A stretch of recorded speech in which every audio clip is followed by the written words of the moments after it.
So that's what I was gonna go over. It's like playstyle. So like, just because you play a certain class doesn't mean you have to play a specific way, right? Like, you know, BDO, if you play Lawn Awakening in PvP, you already know. Like Lawn Awakening, they go for the grab and then they go for a combo and that's it.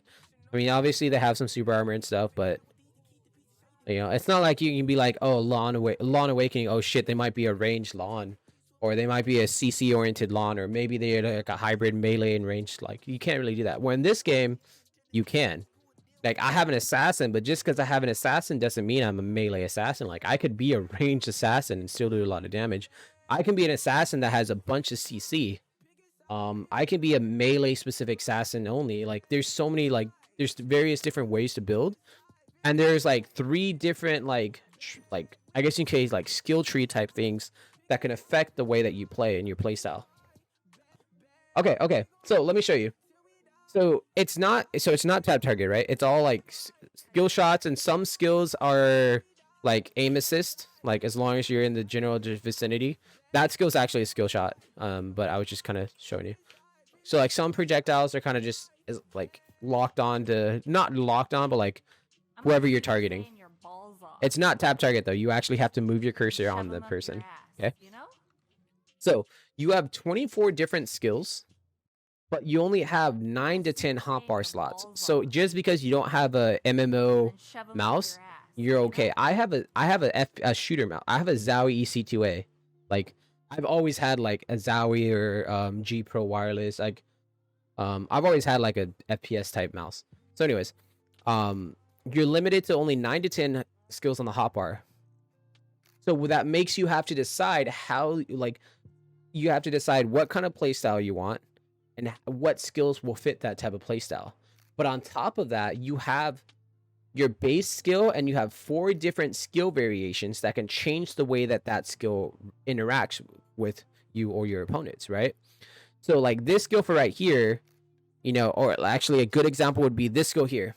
This skill is a melee skill. It's auto attack on the person, right? But that can completely change depending on the type of skill variation. This is now, it's like, technically it's still a melee skill, but it's like when you do your attack, it actually throws out like almost like a projectile up to 15 meters. And on your 5th attack, your swords become fires, like in range with fire for 3 seconds, or 2 seconds, I forgot. And what that means is whenever you do a melee or any attack that's with your swords, you have a 30% chance to stagger them, and it also does an extra 30 powered like damage to it. This right here, pretty much on your 5th attack, it increases your attack speed by 20%. Or is it crit chance? I think it's attack speed. Let me look.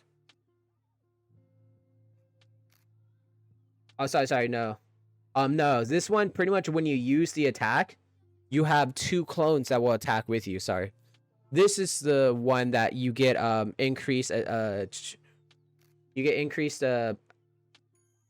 critical hit. When you hit the 6th time, you get for 3 seconds you have 100% crit, pretty much. This right here, every time you attack, now puts a poison on it. So if you played WoW, you probably will recognize a skill like that from, I think it's Subtlety Rogue, right? Now this skill is like a dash type attack too, but you can change it to where like right here you dash further and stuff like that. This skill is like an eviscerate from WoW, but you have different things that can kind of change it, right? So this right here, if you use it when someone CC'd, it'll knock them down. So it becomes a CC, like a CC combo kind of CC chain type thing, right? This right here, instead of using it just in melee range, now you're able to tell, when you use it, you actually teleport up to 15 meters behind your target, behind your opponent, and hit him with it, right? Since everyone else, my bottom left, that's my level. But yeah, so like there's many different, there's 4 different variations that can change the way a skill works. So you can turn it into a melee skill, you can turn it into a range skill, you can turn it into potentially CC and stuff like that, right? Now on top of that, you have this other system called a rune system. The way that works is you have crystals in your gear. Each crystal has different, like crystals can have different colors based off of the rune slot you have. When you upgrade your gear, you get an extra rune slot. Your crystals have skill points for their specific color, for the runes, and that can give you buffs or actives in the different areas that can help, and like that'll be based off of the way you're playing, right? Red is more for damage, more for like back attacks or crits, or when you're hitting someone who's on the ground. You can either get bonus damage, you can get bonus damage, you can get bonus basically you can get like bonus damage, or increases your damage output pretty much, right? Orange is like based off of CC. So if you're playing a CC oriented build, orange is really gonna help with that playstyle, because you get bonus damage when you CC somebody on a specific type of CC. You can then also get, like right here, this is every time I attack, I have a 10% chance to proc a mine that'll blow them up and knock them up. You can get like an active that like is an AoE fear for 30 seconds, stuff like that. Yellow helps you with PvE. It has RNG stuff. Like here, when you kill somebody or a mob, you have a 2% chance to spawn these giant fireballs out that spawn and do a whole bunch of damage and CC somebody. But the main thing about yellow is here, you can get bonus skill points for either your regular skills. I forgot to tell you this. Basically, each individual variation of a skill, it costs skill points. So if you can't have all the, like, you can't have tier 4 versions of every single skill on your hotbar unless you have really high amounts of skill points. I don't think that's actually obtainable. Right? So yellow, it will increase those skill points, or you can get here, this one increases the rune skill points on every single rune slot by 9. So you get an extra 9 runes without needing a crystal, right? So that's can be kind of helpful.